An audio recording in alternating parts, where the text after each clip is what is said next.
有关防疫的议题，继续要来关心中国大陆的某囡仔敢会当入境来到台湾，2天内有世界变化。本来咱看到拜二下晡2点，陆委会宣布稳准引起争议。5点前后，陆委会搁再补充说明，讲来到台湾的时势，本来就住伫台湾无满20岁。另外，伫咧中国是无人会当照顾。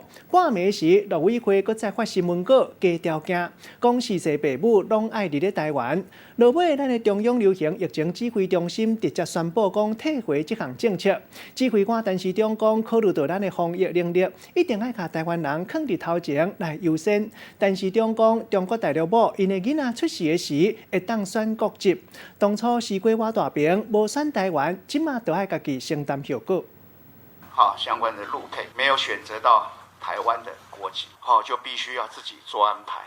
自己要做承担，无选择台湾国籍，就要家己来承担。中央流行疫情指挥中心指挥官陈时中来讲谈话，12号记者会宣布撤回陆委会开放陆配逝世入境来台湾的政策，无中华民国国籍的陆配逝世一律暂停来台湾。这已经是2天内第4摆来改政策。要撤回陆委会2月11号。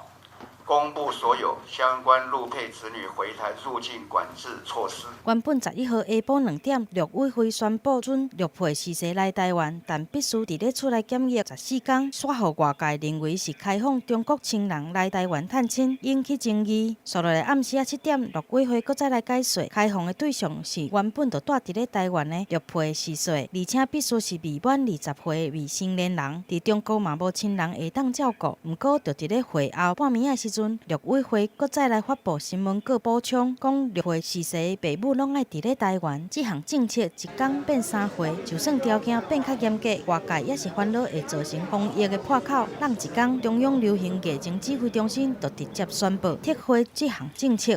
边境的管制上面最大的原则，国人优先。任意的去开放这样的一个边境，其实我们会担心。到时候我们的量能会不会不足？陈时中宣布撤回这项政策以后，网友就来卫福部面册咧赞声。本来就是以国内人优先，决策真正确。阁有人感觉部长的讲法实在是真水气。看到这个决定，真正加较安心。指挥中心嘛强调，会先考虑台湾的防疫，而且伫咧中国武汉，阁有真侪台商拢也未转来。伫咧多方的考虑之下，加强入境的管制，毋是台湾的陆配逝世暂停来入境，嘛防止外界认为的防疫缺口。记者综合报道。